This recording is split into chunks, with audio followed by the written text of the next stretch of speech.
An excerpt from The Road to Amalfi from Aunt Jane's Nieces Abroad by Edith Van Dyne. It was a cold, raw morning, but the portiere at the Victoria had told them the sun would be out presently, and the day become more genial. Indeed, the sun did come out, but only to give a discouraged look at the landscape and retire again. During this one day in which they rode to Amalfi and back, Uncle John afterward declared that they experienced 7 different kinds of weather. They had sunshine, rain, hail, snow, and a tornado, and then rain again and more sunshine. Sunny Italy seemed a misnomer that day, as indeed it does many days in winter and spring, when the climate is little better than that prevailing in the eastern and central portions of the United States. And perhaps one suffers more in Italy than in America, owing to the general lack of means to keep warm on cold days. The Italian, shivering in blue, will tell you it is not cold at all, for he will permit no reproach to lie on his beloved land. But the traveler frequently becomes discouraged, and the American contingent especially blames those misleading English writers who, finding relief from their own bleak island in Italian climes, exaggerated the conditions by apostrophizing the country as sunny Italy, and for more than a century uttered such rhapsodies in its praise that the whole world credited them until it acquired personal experience of the matter. Italy is beautiful, it is charming and delightful, but seldom is this true in winter or early spring. The horses went along at a spanking pace that was astonishing. They passed through the picturesque lanes of Sorrento, climbed the further slope, and brought the carriage to the other side of the peninsula, where the girls obtained their first view of the Gulf of Salerno, with the lovely Isles of the Sirens lying just beneath them.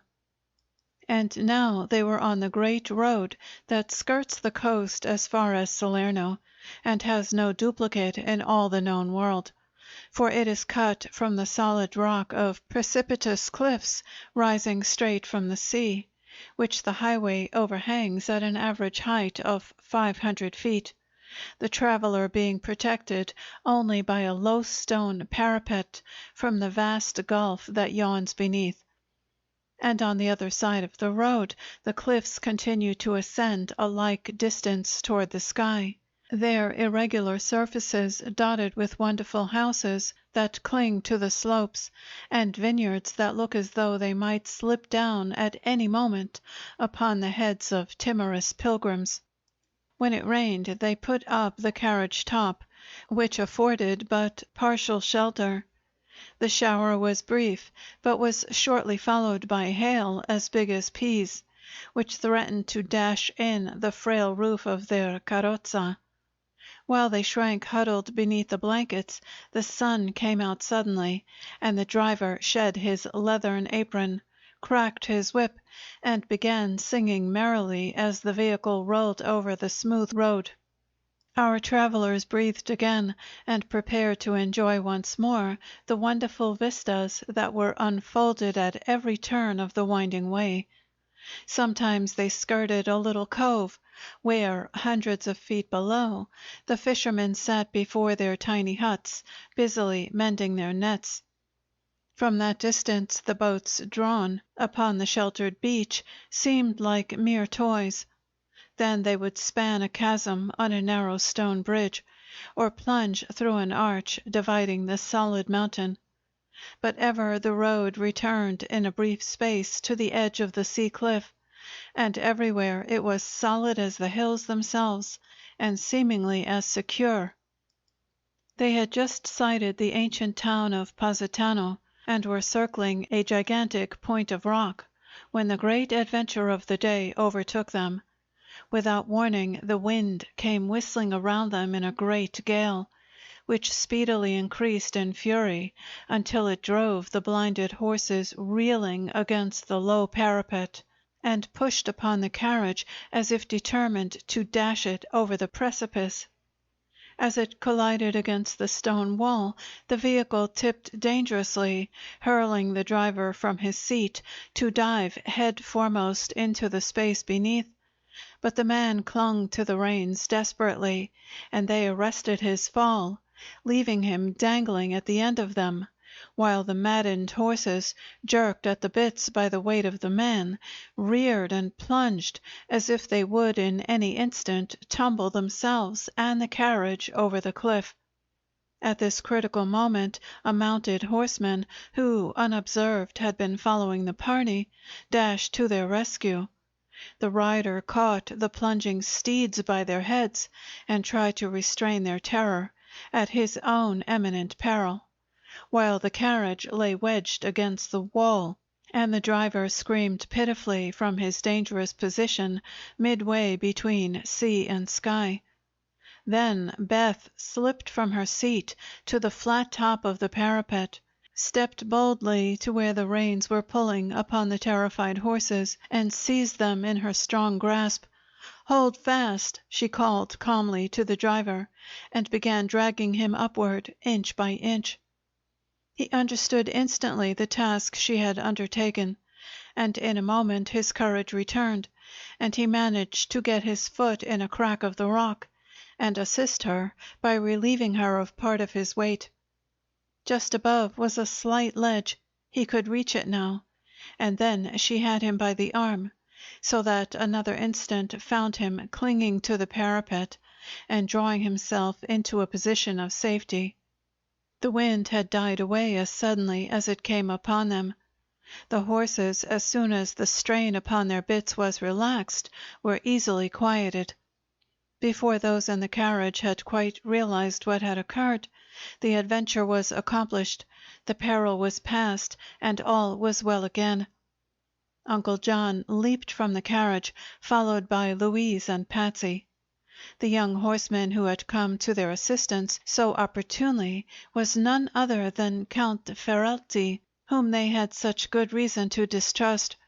He was sitting upon his horse and staring with amazement at Beth, at whose feet the driver was groveling, while tears flowed down his bronzed cheeks, and he protested, in an absurd mixture of English and Italian, by every saint in the calendar, that the girl had saved him from a frightful death, and he would devote his future life to her service. "It is wonderful," murmured Ferralti. "However could a slip of a girl do so great a deed?" "Why, it's nothing at all," returned Beth, flushing. "We're trained to do such things in the gymnasium at Cloverton, and I'm much stronger than I appear to be." "'Twas her head, mostly," said Patsy, giving her cousin an admiring hug. "She kept her wits while the rest of us were scared to death." Uncle John had been observing the Count. One of the young man's hands hung limp and helpless. "Are you hurt, sir?" he asked. Ferralti smiled, and his eyes rested upon Louise. "A little, perhaps, Mr. Merrick, but it is unimportant. The horses were frantic at the time, and wrenched my wrist viciously as I tried to hold them. I felt something snap, a small bone, perhaps, but I am sure it is nothing of moment." "We'd better get you back to Sorrento," said Uncle John abruptly. "Not on my account, I beg of you," returned Ferralti quickly. "We are halfway to Amalfi now, and you may as well go on. For my part, if the wrist troubles me, I will see a surgeon at Amalfi. That is, if you permit me to accompany you." He said this with a deferent bow and a glance of inquiry. Uncle John could not well refuse. The young fellow might be a sham count, but the manliness and courage he had displayed in their grave emergency surely entitled him to their grateful consideration. "You are quite welcome to join us," said Uncle John. The driver had by now repaired a broken strap, and found his equipage otherwise uninjured. The horses stood meekly quiescent, as if they had never known a moment's fear in their lives. So the girls and their uncle climbed into the vehicle again, and the driver mounted the box and cracked his whip with his usual vigor. The wind had subsided as suddenly as it had arisen, and as they passed through Positano, which is 400 feet high, the houses all up and down the side of a cliff like swallows' nests, big flakes of snow were gently falling around them. Count Ferralti rode at the side of the carriage, but did not attempt much conversation. His lips were tight set, and the girls, slyly observing his face, were sure his wrist was hurting him much more than he cared to acknowledge. Circling around the cliff beyond Positano, the sun greeted them, shining from out a blue sky, and they wondered what had become of the bad weather they had so lately experienced. From now on, past Prajano and into Amalfi, the day was brilliant and the temperature delightful. It was full noon by the time they alighted at the little gatehouse of the ancient Cappuccini Convento, now a hotel much favored by the tourist. Count Ferralti promised to join them later, and rode on to the town to find a surgeon to look after his injured hand, while the others slowly mounted the long inclines leading in a zigzag fashion up to the old monastery, which was founded in the year 1212. From the arbored veranda of this charming retreat is obtained one of the finest views in Europe, and while the girls sat enjoying it, Uncle John arranged with a pleasant-faced woman, who had once lived in America, for their luncheon. An hour later, and just as they were sitting down to the meal, Count Ferralti rejoined them. His hand was bandaged and supported by a sling, and in answer to Louise's gentle inquiries, he said simply, "It was as I had feared, a small bone snapped. But my surgeon is skillful, and says time will mend the wrist as good as new." In spite of his courage, he could eat no luncheon, but merely sipped a glass of wine. So Uncle John, alarmed at his pallor, insisted that he take a seat in the carriage on the return journey.